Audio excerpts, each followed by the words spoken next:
taping an interview with Livia Deutsch, and this is tape number 3. So we were just talking about when you were gathered together, and you said you weren't aware of where you were headed for. Of course, I had no idea why I was there. And then it turned out that people were going to be taken by trains. They called it deportation. Okay, maybe we knew there was a deportation already by then. I would say that we probably knew that there was deportation going on. So they called it deportation. Yes. You had already known about the fate of the Jews in Poland, or not exactly? Not me. I'm sure my parents knew about it. We knew that things were very bad over there, but that I didn't have down completely. I'm sure my parents knew about it. I once heard a rumor. I had a cousin who was a babysitter for another Jewish family, where they had a cook or a maid, a non-Jewish girl, and she had a boyfriend, a soldier that came from the Ukraine. And he told her that over there Jews were lined up and shot to death. So the maid told my cousin, and the cousin told us. But it still seems such a far-fetched story. Personally, to me, that it was just an unbelievable. Do you think your parents maybe knew something they didn't tell you? I think they may have known. I will come to that, because when I look back upon their behavior later on, I must realize that they knew. And they kept it from you? They knew well what right. were they, you know. Right. Yes. My parents were trapped, completely trapped, like everybody else. And we weren't the top of the cream. I mean, they were very rich, very influential people in our town, but they were trapped just as much as we were trapped. I mean, probably feeling very hopeless, resigned, and trusting that God will help them out of this too. I imagine that must have been their... Had you heard of the names of Rudolf Kastner or Joel Brand? No, I never heard. You never heard those? Again, probably my father knew about these things. Why do I say that? When the deportation was being organized in this factory place where we were staying, they prepared 2 groups. There was a group to be 2,000. This was a special group, people with larger families. So what some special people should be getting into this group. And this was something that people wanted to get into and couldn't. And the rest was maybe 100 or 2,500 people, whoever were there, was going to be the first transport. And people were very hurt. My father had a sister who was married but childless, a young woman, and she couldn't get into this transport. We were selected for this special 2,000 transport. So obviously there was some, I don't know if this was Kestner's doing, but as such a person, Kestner, I had never heard of him. But I guess it was known. Anyway, first the other transport left, and we were left, but only 2 or 3 days later, we were also put into this, into the wagons where they just push you in. I don't know, they may have counted how many people, I don't know. There the Germans were evidence too. I remember leaving this place and going to the train.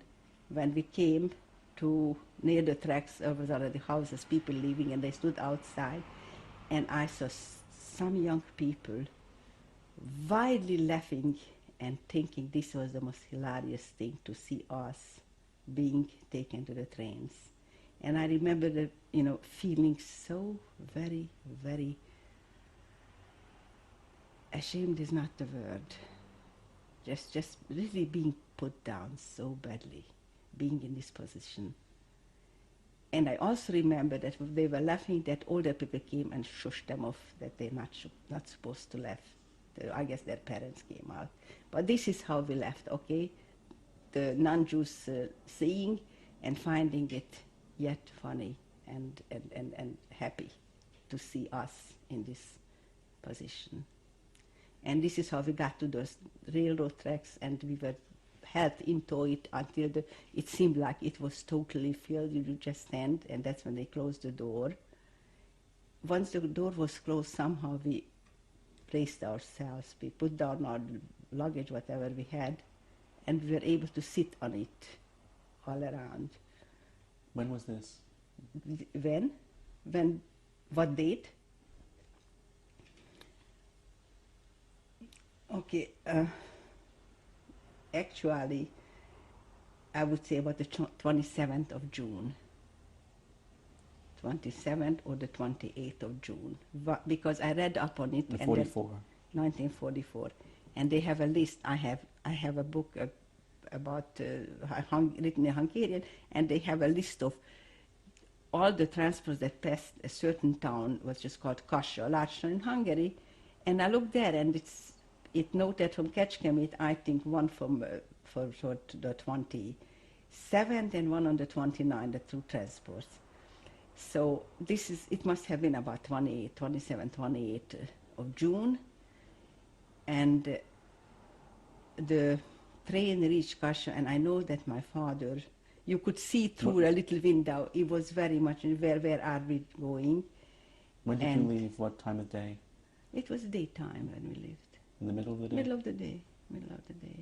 And you were with your whole family? With my whole family. So it turns out that this special transport that was supposed to go to Austria and saved, what eventually I found out that Eichmann called putting Jews on ice and not sending them to Auschwitz, a certain amount of Jews, because he was already dealing.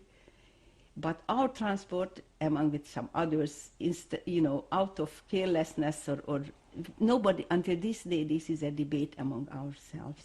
For some reason, this transport with the 2,000 people supposed to be on the selected for special treatment was still sent by mistake to Auschwitz, either by mistake or, I don't like to say bribery, was by mistake, that they weren't that careful about it, so they started it toward Auschwitz, or they put it on the track, and they consulted the German director, and he said, as long as the train is on the Auschwitz track, send it to Auschwitz, and we'll take some other transport too.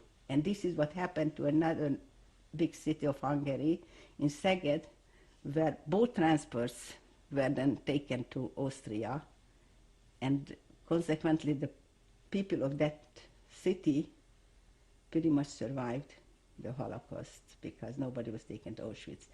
And one of their transport that was headed for Auschwitz was sent already to Austria to replace the transport that went by mistake. This was our misfortune, that we were, sent to Auschwitz anyway in this transport. And that I know that my father must have known, because after that my father totally couldn't speak to us anymore. I mean, he knew what the significance was. He must have known the significance of it. At what he point? then had whatever he was reading from a Tehillim or something. At what point was that? Well, it was a day into when our he was journey. On the train or on the train? No, on the train I didn't know it. Because then he just, took out his, I don't know what he had to learn with, perhaps just I don't know what, and he just spent the rest of the time on the train praying. Where were you told officially that you were going? Nothing, we weren't told. Or I don't know what we were told. I have no idea if they were told. Nothing, you are being deported. Deported out of the country, that's all. So, we went on, this was a terrible journey. Without water, without place to sleep. Perhaps it stopped once. At one point they handed food into the Hungarians prepared some food, and they gave it into the wagon at one station, I don't know what town, still in Hungary. And still my parents refused already to eat it, but they said we should eat from it. I don't remember if I ate from that food, maybe I ate. You mean the children? The children, they urged us to eat. And then we went into, I guess, Polish territory already. So my sisters, my second sister, she was trying to, when the train stopped in a certain station or what, and people were going, and she, by sign, tried to question them. And would you believe it, they would shut up. And she turned to my parents and said, they all say to us that must be the sign that you're going to get killed. Well, That's what I remember. And what did your parents say? They didn't. They might have known. They probably knew. How do I know it? Because I remember my mother telling this in the wagon another day or so. Perhaps we were already by Auschwitz or near or whatever. And she then told us something that I thought was so strange. That's the reason it stays in my mind. Something stay with you because of it. And she said, I want you to know one thing, children.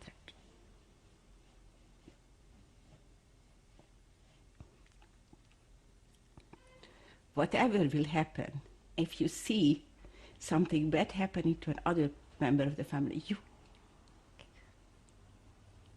you go on and keep yourself going and living, something like this. To this effect she was telling.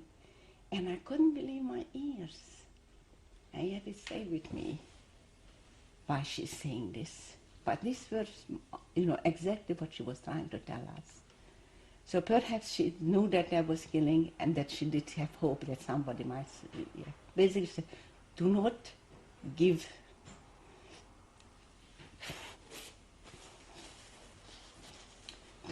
up when you see something terrible happening to a member of your family.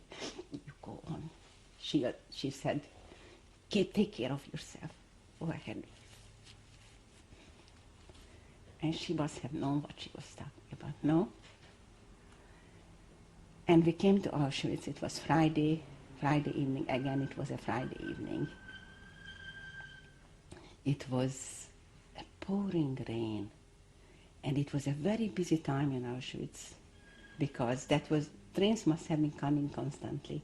Because when we arrived, then they worked with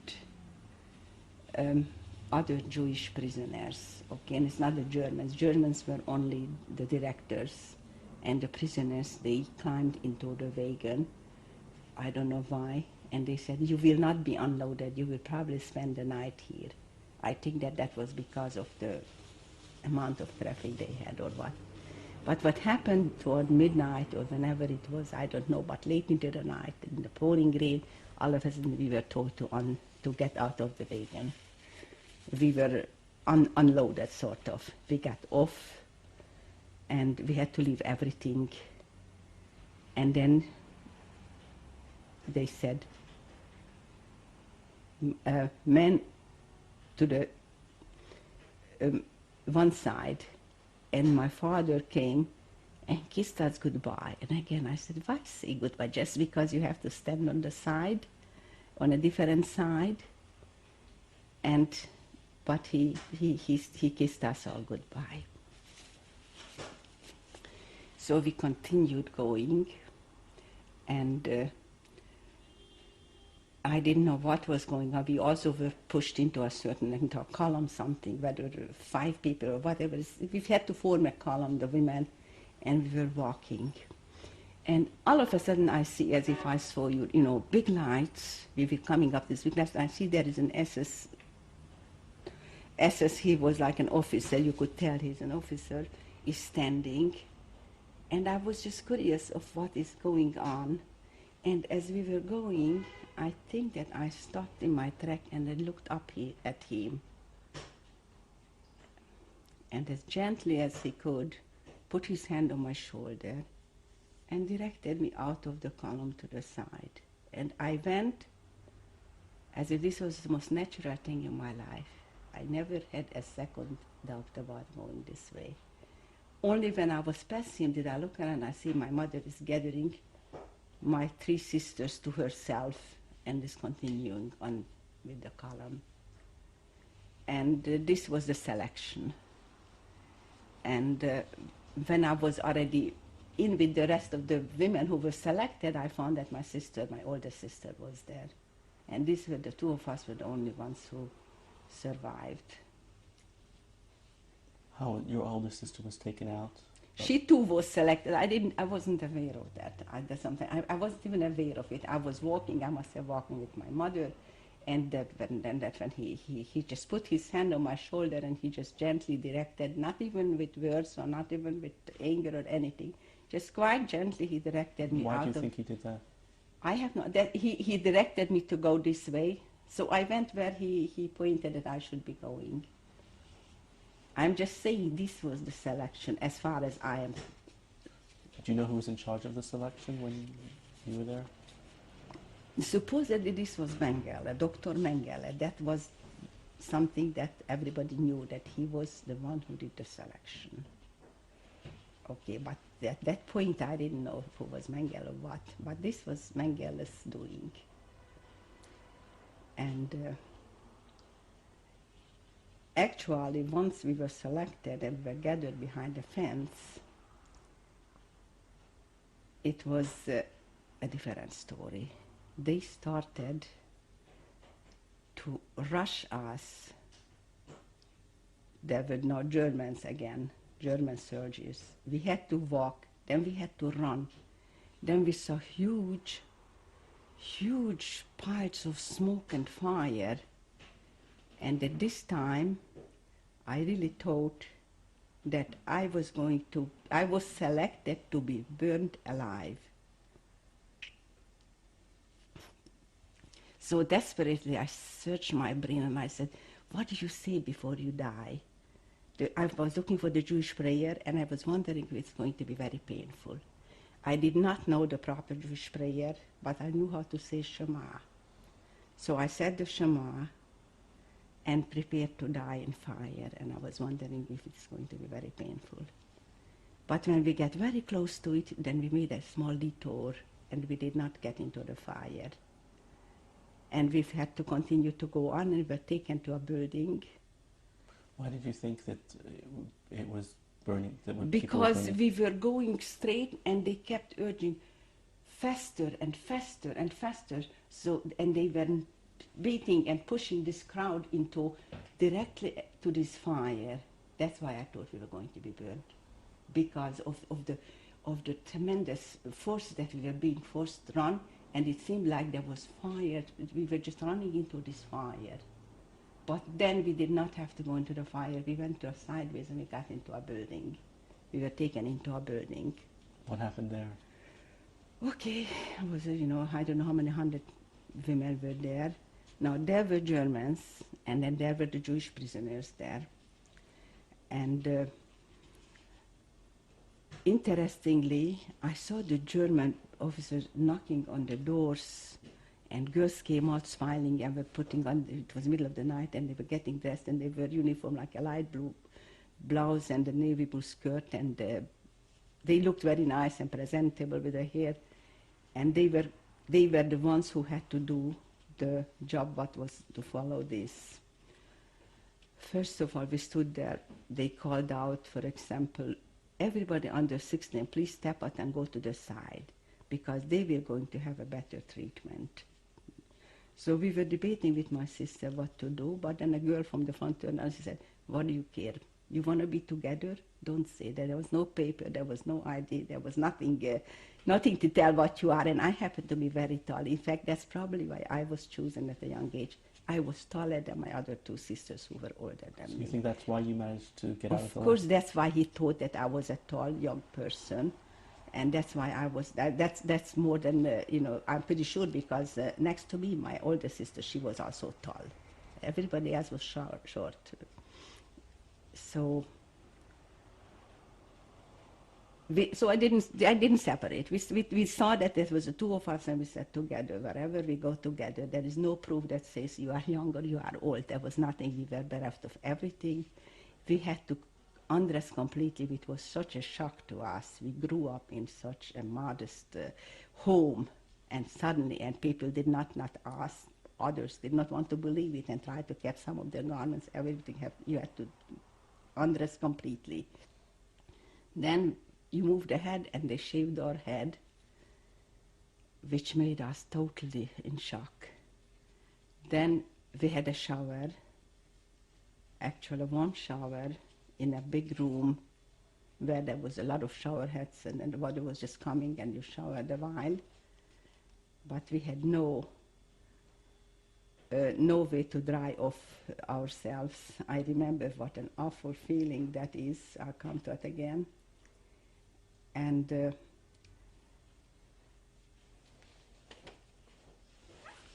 we were allowed to keep our shoes. I just realized we had to leave all our clothes in that first big room. Only keep our shoes. We put the shoes on the side. After the shower, we took our shoes and we were given some clothes, a piece of like an undergarment and a skirt with a blouse to get dressed in. Just randomly, everybody was given a bundle of these 3 pieces of clothing.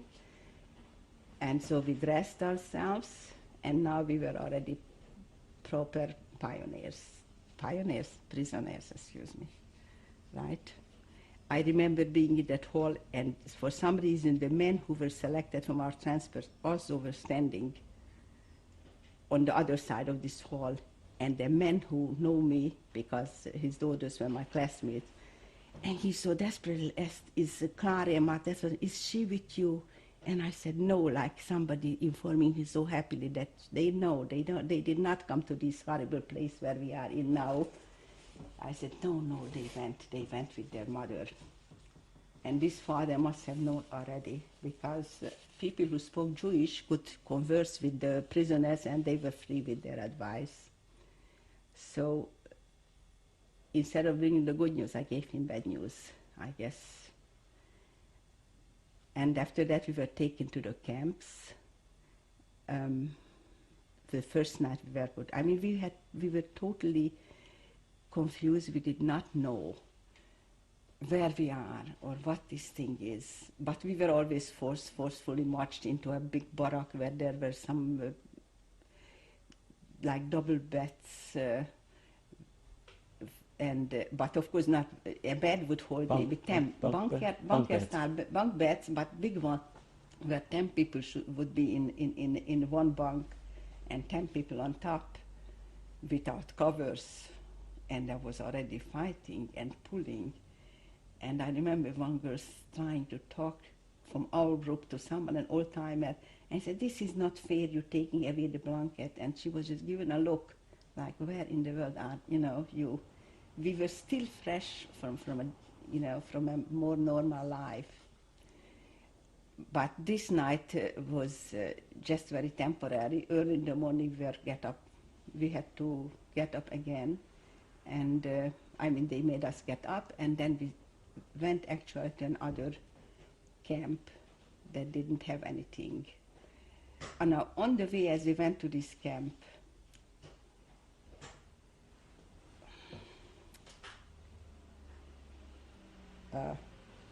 some strange things happened, like the inmates, when they noticed, first of all, everybody wanted to know where you being from, and then the advice started. Eat all the food you are given. Don't, whatever it is, just eat the food. Another advice that I heard was, no matter how sick or whatever, do not ever go to the revier, because they didn't say why. Just never ever go to the revier. These 2 advice we gathered already. We were taken to another camp which was called 5A, and this was even more primitive than the first one, in as much as What was the first one called? C. That was the C lager. Directly across from the B. We were taken into the B2 or B3, I don't know exactly, where we went into barracks, and this time we got barracks without anything, just plain floor, without the bunk beds, and without anything else, without blankets or whatever. This is where we were to stay. On the way to this barracks, I saw some girls standing and giving bricks to each other, handing bricks to each other. And then somebody said, this is the bread. And I said, this is the bread. I'll never, ever touch bread like this. I would never eat the bread, because we were told to eat everything, and I saw those bricks and I said, I would never eat this bread. Little did I know that bread became the best food that we ever got in Auschwitz. And the first day, we also disregarded the bread, of course. We ate maybe some of it, then we put it down on the floor. Then we were sent out for appel. We had to stand up for an appel, which is counting. They called it a Zählappell, which means counting in German, counting So, Like a roll call? roll call, yes, a couple of times a day. We left it on the floor. And the barrack had windows, low windows. And don't you think these old-timers knew the score already? Standing outside, as we went out to the door, they came in through the window, gathered up the bread, and they had a little extra bread. This only happened the first day. After that, we were smarter. But the first day, we didn't know. We just didn't know how to live in Auschwitz. I'm not saying it because I begrudged them a piece of bread. We did not want it that first day. So I'm just saying that this is how life, these are the little things that were going on. Then, what else? Then we also had some explanations. Some of the people who run the blocks, also Jewish prisoners who were in charge of block, finally said, this is a concentration camp, and this is it. This, they laid down finally we woke up. I wanted to know the first day, I lost because I wasn't used to her being bald and with the clothes what they gave us. So at one point I lost my sister. So I said, maybe I'll go back to that other camp. Maybe she's there now. And I started going toward the fence to cross over from B to the C. And when I was already too much out of the regular place, then the girls ran and they started screaming, come back, you idiot, come back, you're gonna get killed. So we turned, I was with my cousin actually, the two of us, we turned and came back. Then we found out that we're not allowed to go between one camp and the next. This is how naive we were, how not knowing, but we learned. We were told and we learned. Then, what else happened? I must explain about the shoes. They let us keep the shoes. Those were the only things that I had with me from home. I remember feeling that the shoes were my connection to my old life. I guarded them with my life. At night, I took them off, they became my pillow. I put it under my head since we slept on the floor and there was nothing else. And the day when I had to give up my shoes, that was a bad day for me on account of the shoes. But I'm running ahead with the story, right? Now the food, let's say for the food. The food was called dörgemüse. I speak, everywhere it was called dörgemüse. It was an inedible concoction of all kinds of, I don't know, whatever. And strangely enough, I know a woman who worked on the kitchen, a friend of mine, and she says that they did cook some food, I don't know, that they brought in provisions and they cooked, but they ended up cooking dörgemüse, that's all. A food that was totally unfit but we had to drink it, so here is how it went. You had to stand in a line of 5 people, and they would give you food, a pot of food for 5 people, which, how do you share it without utensils, anything? You start drinking from that pot, a largish pot, you would drink from it, and count it. Everybody had to swallow 5. Now, some people who were into it already could take a large swallow. For me, it was very difficult to swallow, but I too swallowed 5 times. Then we started again until the food was gone. This is how we ate. And I don't remember developing an appetite in Auschwitz, but people were starving and talking of food. I do remember a horrible feeling of thirst. We were not given any water. And I think that was the worst thing in Auschwitz. The lack of water, here I must take a drink right away because even a drink of water, you have no idea what it would mean to a person. Okay, we're just about to change tapes. Interview with Livia Deutsch. This is tape number 4. So you were describing your experiences in Auschwitz. Like I said to you, I mean, the lack of water, I remember as a torment. And after, it was summer. The nights were cold, but the days were hot. During the day, we were just sitting outside on the grounds, either standing up well. That's another story. When you get up in the morning, God knows why we had to be up when it was still dark in the summer. Figure how early we got up. It was cold, and we had to huddle together just for a little. Our bodies kept us warm. Till they lined us up, that was the sail upper for the counting. And it was so important to be ready for this sail appel that girls, 5 girls had to stick together, otherwise if you were a single or 2 or 3, you get pushed around and just as well beaten around too. So we already formed a group of 5, me, my sister, my first cousin who happened to be in our town when we were deported, and she stood with us and came to the same place we were together. But we needed 2 more girls, so 2 more girls from Kecskemét, from my hometown, joined us, and we were 5. So each time that whistle blew for a sail appel, there we were 5 of us, and we took our place in that line, and nobody moved you if you were 5, if you stood in the right place. But if you were 1 or 2, or you were late or what, then you had to fill out. Then it was with, with great difficulty, not great, but with a good source of pain to you if you weren't. So this is one thing we got pretty fast to be 5. The water it was a horrible thing. Okay, during the morning, they right away gave us, I think, they brought in coffee, black coffee, some ersatz coffee. I don't know how they gave that out. Also the same thing, 1 pot full for 5 to share it. But we had to use it to wash our hands. We were Orthodox girls who in the morning washed their hands. So unfortunately, most of the coffee we used to wash our hands and your eyes, because that's the first thing you do in the morning, wash your hands and your face. And I think back and I said, why didn't we just gulp it down? I don't know. But in the morning, you weren't that thirsty. So what happened is from time to time, they would bring in a truckload of water, and they had a big, huge iron vat someplace in the camp. So when this happened and they filled that water into that vat, which I don't think happened every single day, but I do know it happened sometime, then there would be a free-for-all, a fight where thousands of women were mourning and fighting at each other to get close to this source of water, and not everybody was successful.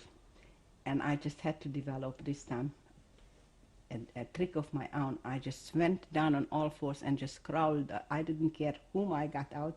I had to go next to that vat, and I had to drink from it. So I would fight and claw my way close to it. And somehow I realized that from the ground I could do it somehow better. So I would crawl up to this, pushing everything out of my way, then stood up. Of course, I had nothing to drink with, and they were standing there, but everybody was reaching out with whatever they had, they wanted. So I would grab a cup and fill it and drink it and then hand it back to the person. Then I went up to the, onto the next or the third person, and this is how I got my water whenever it was around. And my poor sister, who was not that way, she was more decent person, and she didn't know how to push and fight. Many times she was left without water. After I was finished, then I went looking for my sister and found her without, she never made it to the thing. Also, after a while, they would permit you to go up to this vat and get some water. And after a while, of course, they wanted to put an end, and then they came out with their sticks or whatever, and they started beating and chasing everybody away. This is how things were done in Auschwitz. In fact, once we got a job in Auschwitz. The Stubdis, this is a person who has to clean the barrack, needed somebody to carry water. Why? Because for that they provided water to wash the floors in the barrack. When you went outside, they had to wash the floors. They had to carry, somebody had to carry a couple of pails full of water. And each time they needed help like that, they had to select somebody, and people didn't want to do any kind of work or whatever. Or she selected us once. I don't know how we got into this, but we did it. We went with Stubdis, and we filled our pails and brought water into the barrack from that water tank. That was you and who else? Or? The 5 of us. We didn't go anywhere if it wasn't the 5 of us. The 5 of us. The other 4 were? My sister, my cousin, and 2 girls. One was Edith Popper, and she's the daughter of the rabbi. The other one was Maria Schumann. Now, who is Maria Schumann? She was a Jewish girl. She had such a German name, and she looked completely German too. She was a girl from one of the small villages in the northern part of Hungary who came to Kecskemét and took a job as a house helper, because she came from a very poor family. She lost her mother, so anyway, she was totally alone, and she needed, so she attached herself to us, and she became our fifth in the group. Who was the fifth? This Maria I think you mentioned four, I think. No, it had to be five. Your The fourth one was my sister, my cousin. Right. Then Edith Popper, who's the daughter of the rabbi, actually, with whom we were very friendly yet from home. And then this Maria Schumann, whom we knew because she was she was in Kecskemét. She too was deported from Kecskemét. And so she had no one at all either. What was your cousin's name? Hella, I would say Helen Gross. My mother's family name is Gross. Her name is Helen Gross. So we went to carry this water, and we made a deal with her that if we bring in this water, I don't know, each of us a pail or what is 5 pails of water that she needed to wash the floor, she should give us in a bowl water to wash ourselves. And she went for it.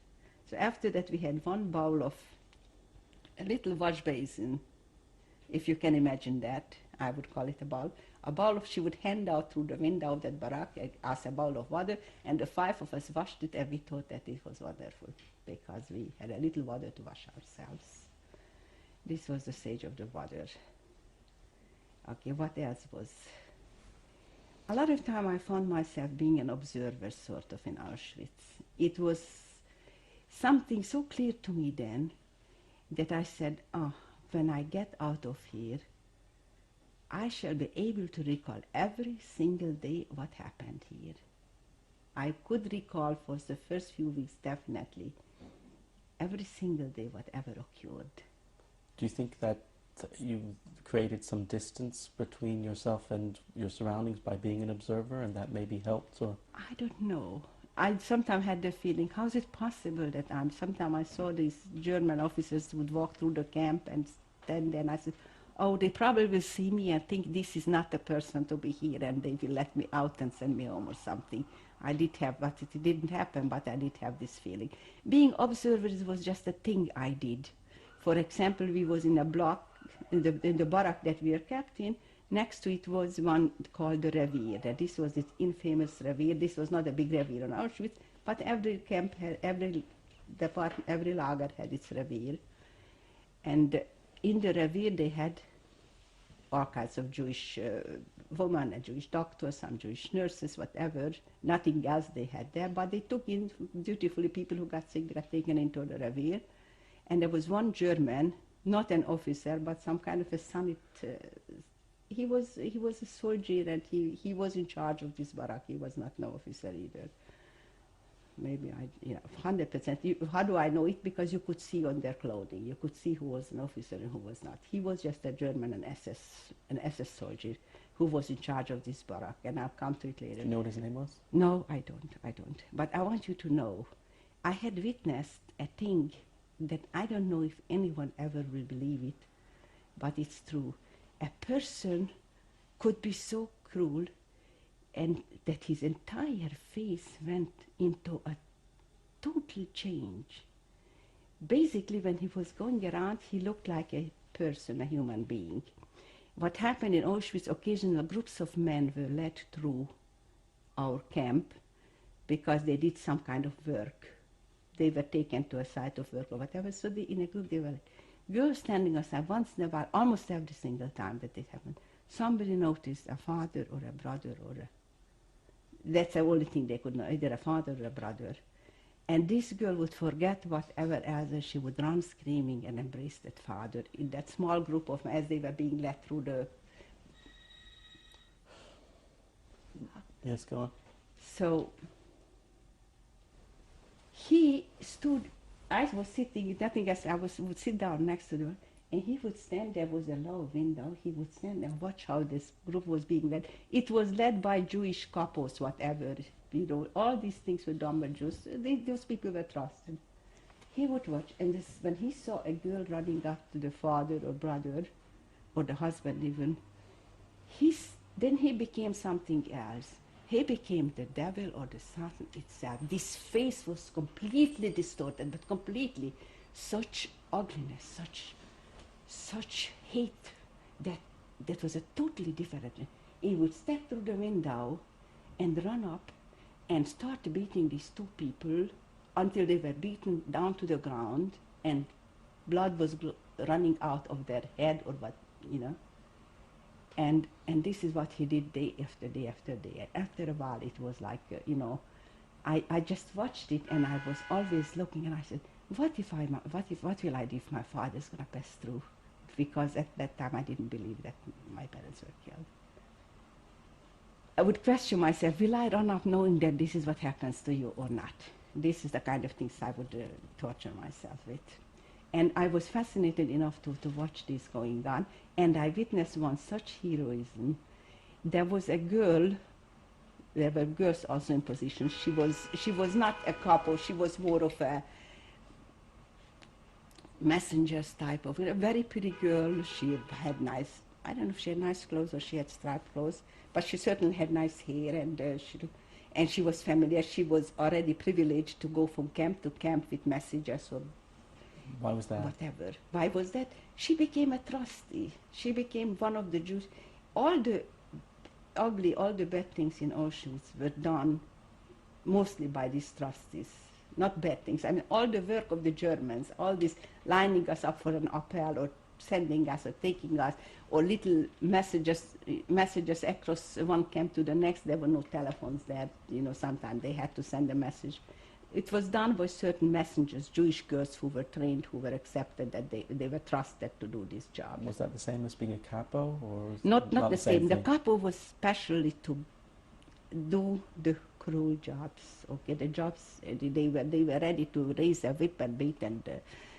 So what was the name given to a girl like this? Schreiberin. Perhaps there was another. The name Schreiberin comes to mind. I still see some girls who were having this position even now in Borough, because they had to be outstandingly pretty, speak German, and so I remember, at least I know of two women who are until this day living in Borough Park, who they were not Schreiberin, also Lauferin.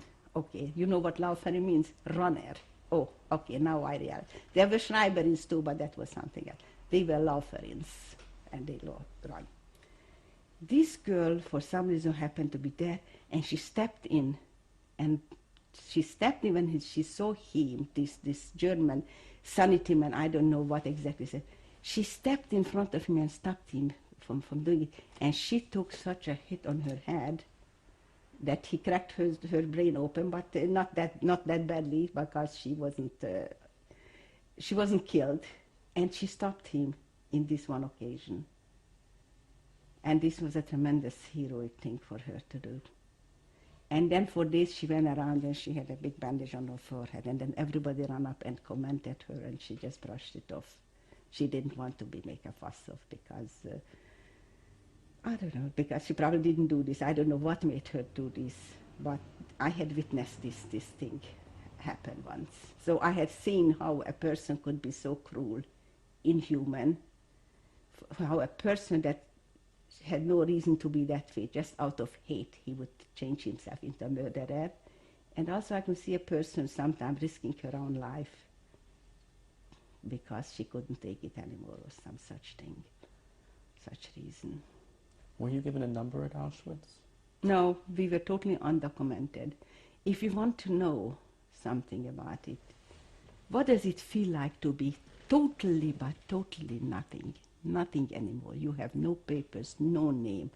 You do not exist for all practical purposes. We no longer existed for anything or any reason. There was no name, The only thing they made sure is that the numbers were right. That's why they counted morning and night, and maybe the middle of the day too.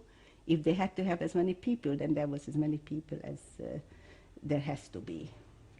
And so how were you kept account of it all? You were in the camp? Just by numbers. That was the job of the Blokova, it was called a Blokova, the person she was given, if she was given, I don't know what, if she was given 500 people, I don't know how many they pushed in. And it was her responsibility? Her responsibility that there should be 500, because once we were lined up and count and everything, then a German Aufseherin, a woman commandant, would come by and count. Then count by 5 and check the numbers. It should be right. Naturally, if somebody was sick, was taken to the revier. and or if somebody died. That's another thing. Some people died. That was also right next to our barrack. How would they know if people were missing or if they died? Well, the numbers, just total the numbers, just the numbers. I mean, how would the Germans know? Well, that's what they had Schreiberins for. They kept of this. They kept but counting. out, they had people with numbers. Earlier, people whom they got to Auschwitz, they tattooed and numbered them.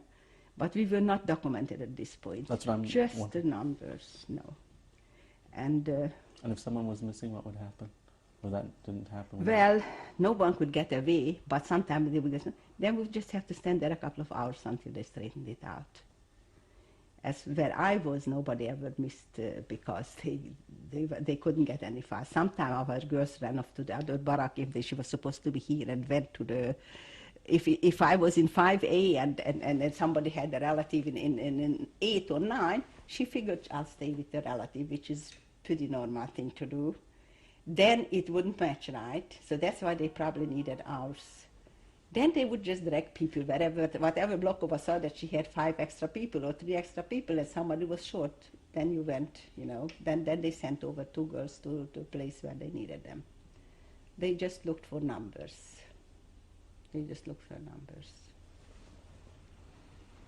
And another worry I had, for example, when they took out every day by the afternoon appel, they would take the sick and the dead from the revier. What did I know where? I don't know where they were taking. They were taking them to gas and dispose of them. But the dead, they dragged out and throw them on the truck. Then those who were still alive had to walk and get on the truck. And I remember that they undressed them too naked. The deads were naked too. They undressed it, and then she had to climb up. And this too was a question in my mind. What if it happens to me? How will I ever cope with that if they throw me into this truck with the dead? But it didn't come to me either. Because as it was, I was pretty healthy in those days.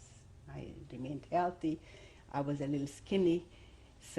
But we dealt with that too, because then the selection started. After maybe a week or 2 in Auschwitz, they started to select in our camp.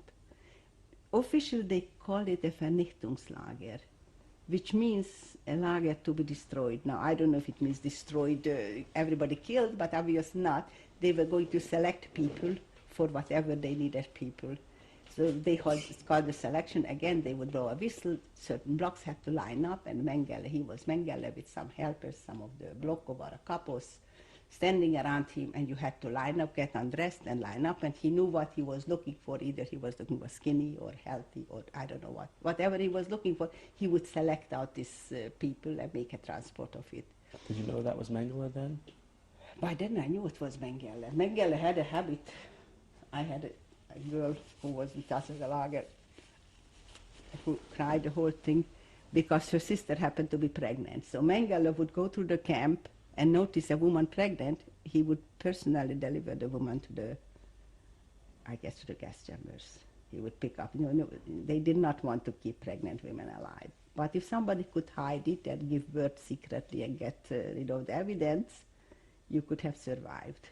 But how did people manage to hide that? Oh, first of all, nobody was dressed any special ways. And I don't know, I'm not informed of these things. I believe they could go to the revier and they would have a doctor who would even induce or make what is an abortion, whatever. Get rid of it, that's the only thing they could do for you. Get rid of it and you had a chance to stay alive. Did you do any other work in Auschwitz? There was nothing for me to do, except for carrying water, which was just a little, just a little work to get hold of some. And it was so dangerous, by the way, because where we were carrying water, and if the camp was thirsty, they would line and they would beg you, give me a little water. And my sister was ready to give, and there were others. But if the driver of that water truck noticed you giving water to drink, which he did to one woman who was also carrying for another bag of water, he personally bet that woman near to death. And this was one of the first things where I see somebody was beaten finally. there's a thing in the head and the blood starts coming out and she's down on the floor, and that's when they would stop. When she would collapse and the blood was gushing out of her head, they would make a hole in the head, and then after that he would stop. And I was so worried that my sister's gonna be caught, because she had a tendency to give that to whoever she could. But thank God she never was caught with that. It was dangerous business to give away, but this was the only work. Did you see anyone else punished? Punished? Do you remember? Well, beatings constantly. Beatings was the norm.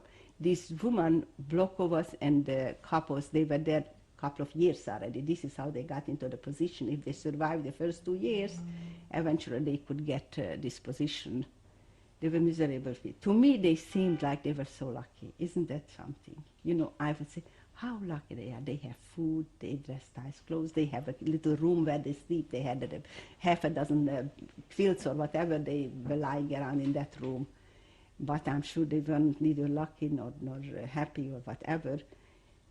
And they felt free. Sometimes if they had a bad mood, they would just run out and beat, run into a crowd and just beat you, because that's the way they felt, They were already aware of what was going on, and they knew that to them it seemed like there is no way out. It so happens that in our time they started to get transports going out from Auschwitz.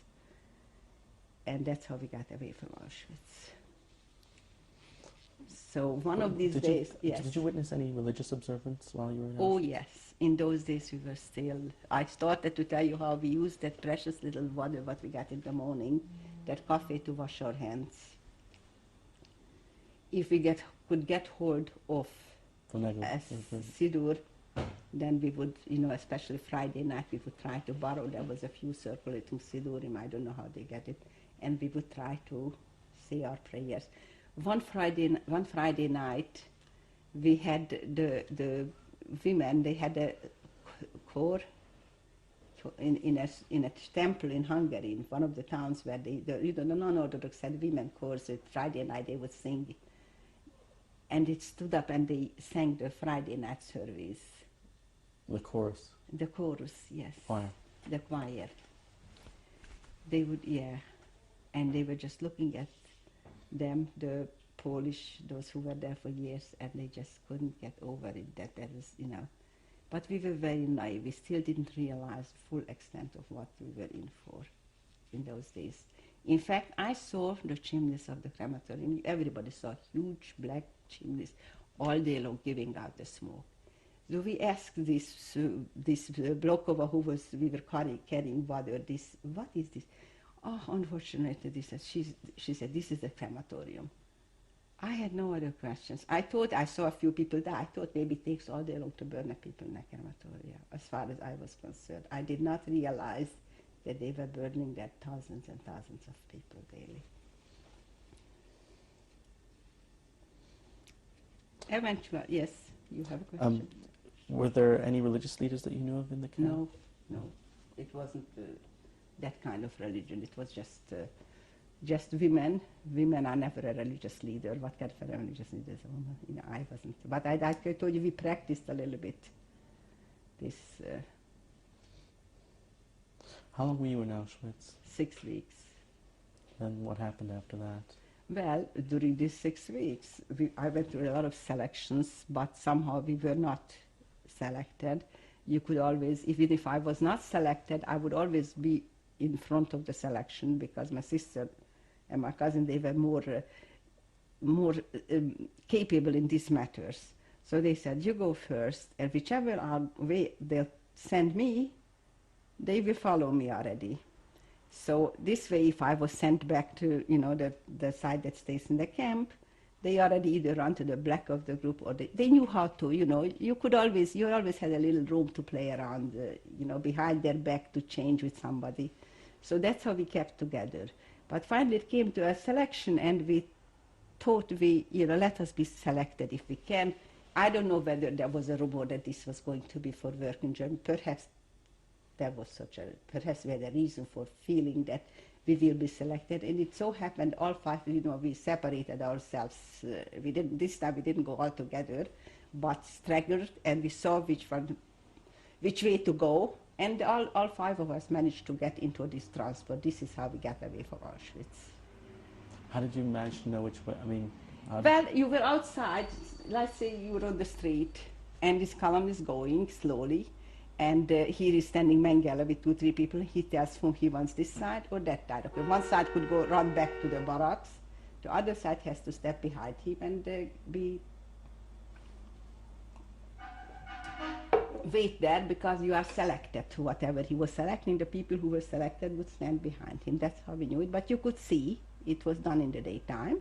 It was done outside, and you could see what it was. So, you know, with a little manipulation, we were able to keep together.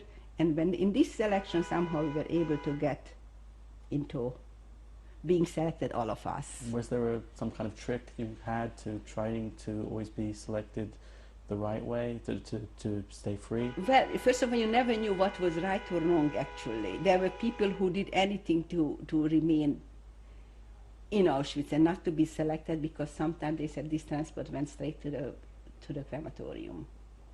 Or they did for experiment. They did, you know, some transports were special selected and they took their blood or things like that. There was rumors, but it was true rumors, okay? It was only rumor because we just heard it by the grapevine, but very true rumors. Not every transfer made it into Germany. He had different reasons for selecting transfers. There were some girls who were kept locked up and under terrible circumstances after the selection. So this is why not every selection led you out, but somehow this selection we were in was the selection. That's how we got out of Auschwitz eventually. It was on a Saturday morning. Again with the thirst, unforgettable thirst in the summer. They gave us some piece of very rotten cheese to eat, and you could have died of thirst and not have enough. We stood all day long, what they call a Lagerstrasse now. That's between the barbed wires, a road, a main road that would lead out of Birkenau to Auschwitz. Sometimes they took us for showers. A few times during my stay we were taken in groups for showers and disinfection. They took our clothes, they gave us something else instead. So we were kept in that little space, and you could see such heroism. Some of the girls were so, you asking me how you know, not that I don't know what I could have done, but some girls, while we were standing on this road isolated in that main road of the camp, there was a group of women, for example, they sent women to bring food. Food was cooked in a different, maybe they had to have 20 people to carry 10 containers of food, something like that.